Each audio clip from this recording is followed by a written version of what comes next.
ಸ್ವಾಗತ. ನಾನು ನಿಮೃತ ಯಶವಂತ್. ಇದೀಗ ಹೆಡ್ಲೈನ್ಸ್.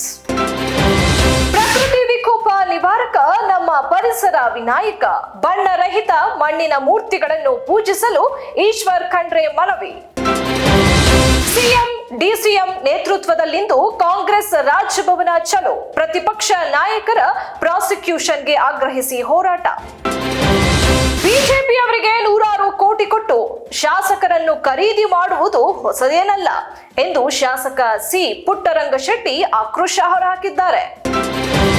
ಮೂಡ ಹಗರಣ ಸಂಬಂಧ ರಾಜ್ಯಪಾಲರಿಗೆ ದೂರು ನೀಡಿದ್ದ ಆರ್ಟಿಐ ಕಾರ್ಯಕರ್ತ ಸ್ನೇಹಮಹಿ ಕೃಷ್ಣ ಅವರ ವಿರುದ್ಧ ಮೈಸೂರು ಪೊಲೀಸ್ ಆಯುಕ್ತರಿಗೆ ಕೆಪಿಸಿಸಿ ವಕ್ತಾರ ಎಂ ಲಕ್ಷ್ಮಣ್ ದೂರು ನೀಡಿದ್ದಾರೆ. ಗೌರಿ ಗಣೇಶ ಸೇರಿದಂತೆ ಇತರ ಹಬ್ಬಗಳ ಸಂದರ್ಭದಲ್ಲಿ ಖಾಸಗಿ ಬಸ್ಗಳ ಪ್ರಯಾಣ ದರ ಹೆಚ್ಚಿಸಿದ್ರೆ ಪರವಾನಗಿ ರದ್ದು. ರಾಮಲಿಂಗಾರೆಡ್ಡಿ. ಛತ್ರಪತಿ ಶಿವಾಜಿ ಪ್ರತಿಮೆ ಕುಸಿತ ಪ್ರಕರಣ, ಶಿರಬಾಗಿ ಕ್ಷಮೆಯಾಚಿಸುತ್ತೇನೆ ಪ್ರಧಾನಿ ಮೋದಿ. ಜಾರ್ಖಂಡ್ ರಾಜಕೀಯದಲ್ಲಿ ಕೋಲಾಹಲ, ಮಾಜಿ ಮುಖ್ಯಮಂತ್ರಿ ಚಂಪೈ ಸೊರೇನ್ ಬಿಜೆಪಿ ಸೇರ್ಪಡೆ.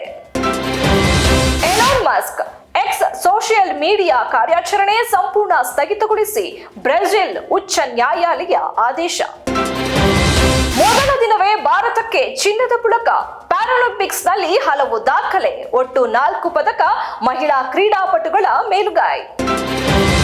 ರಜನಿಕಾಂತ್ ಅಭಿನಯದ ಕೂಲಿ ಚಿತ್ರದಲ್ಲಿ ಟಾಲಿವುಡ್ ಸ್ಟಾರ್ ನಾಗಾರ್ಜುನ ಪ್ರಮುಖ ಪಾತ್ರದಲ್ಲಿ ನಟಿಸಲಿದ್ದಾರೆ.